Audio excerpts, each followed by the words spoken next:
भगवान नारायण ने जब ये श्रृंगार देखा भोले बाबा का, अभी मित्रता में थोड़ा व्यंग तो होता ही है, तो भगवान नारायण कहते हैं भोलेनाथ को देख के, देवताओं कितने सुंदर लग रहे हैं, आज जो चमाचम एकदम चमक रहे हैं दूल्हा सरकार, तुम लोग इनके अनुरूप नहीं हो।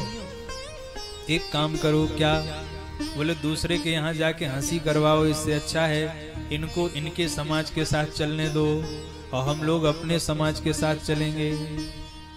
तो मन ही मन महेश मुस्काही और हरि के बिंग बचन नहीं जाही। भगवान शिव मुस्कुराते हैं कि इनके व्यंग वचन जाने वाले नहीं। भगवान शिव ने कहा तो नारायण मैं अपने समाज को बुला रहा हूं, मेरे पास कोई समाज की कमी है क्या? भगवान ने कहा बुलाइए तो सही, जरा आज आपके समाज का भी दर्शन कर लें।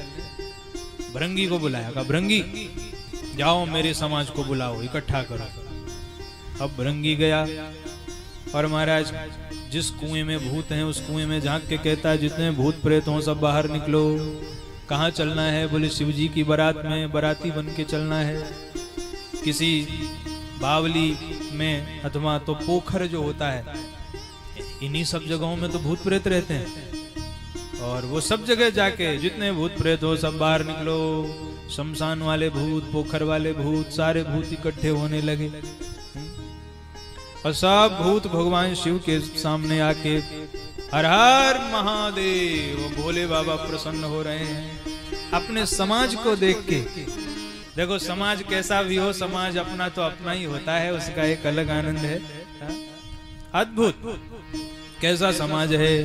को मुखहीन विपुल मुख काहू, को मुखहीन विपुल मुख काहू, बिनु पद कर को बहु पद बाहु, बिनु पद कर पद बाहु, विपुल नयन को नयन विहीना, विपुल नयन को नयन विहीना, हृष्ट पुष्ट को अति तनहीना, हृष्ट पुष्ट को अति तनहीना, हृष्ट पुष्ट को अति तनहीना, हृष्ट पुष्ट को अति तनहीना।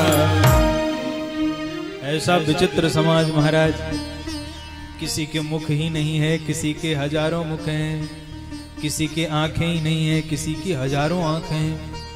ऐसा विचित्र समाज भोलेनाथ का इकट्ठा हुआ। और ये अगर विचार किया जाए तो ये नवधा भक्ति ही 9 भागों में विभक्त होकर के और विश्वास और श्रद्धा के विवाह की साक्षी बनने के लिए जा रही है। श्रवणम कीर्तनम विष्णु स्मरणम पाद सेवनम अर्चनम वंदनम दास्यम सख्यम आत्मनिवेदनम। तो सबसे पहली लाइन में कौन है? को मुखहीन, ये श्रवण भक्ति है, क्योंकि श्रवण के लिए मुख की आवश्यकता नहीं, कानों की आवश्यकता होती है।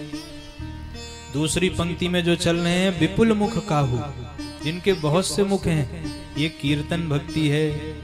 श्रवणम कीर्तनम विष्णु, कीर्तन करने के लिए जितने मुख हों उतना ही कम लगता है।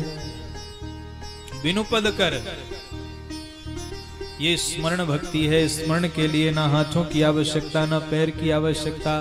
को बहुपद बाहु, किसी के बहुत से हाथ पांव हैं, ये पाद सेवन भक्ति है। ठाकुर जी की सेवा करने के लिए जितने हाथ पांव हों उतने ही कम हैं। विपुल नयन, ये अर्चन भक्ति है। भगवान का अर्चा विग्रह निहारने के लिए महाराज जितनी आंखें हों उतना ही कम लगता है। बिहारी जी के मंदिर में जाके बिहारी जी को निहारो तो क्या लगता है कि ठाकुर जी 2 आंख देके कम करी और दी होती तो कितना आनंद आता। तो अर्चन भक्ति के प्रतीक हैं जिनकी बहुत सी आंखें हैं। विपुल नयन और को नयन विहीना, ये बंधन भक्ति है। आप मंदिर में जाइए, आप मंदिर में जब जाएंगे तो आप अर्चन भक्ति भी करेंगे, बंधन भी करेंगे। जब आप अर्चा विग्रह को निहारेंगे तो वो हुई अर्चन भक्ति, और जब दोनों हाथ जोड़ेंगे प्रणाम करेंगे तो वो हुई बंधन भक्ति। और आप ध्यान दीजिए, जब हम भगवान को देखते हैं तो ऐसा लगता है कितनी आंखें मिल जाएं, लेकिन जब हम दोनों हाथ जोड़ के वंदन करते हैं तो आंखें अपने आप बंद हो जाती हैं। तो जो बिना आंखों वाले हैं ये बंधन भक्ति के प्रतीक हैं। इस प्रकार ये नवधा भक्ति ही मूर्तिमंत होकर के शिव जी के बारात में चल रही है।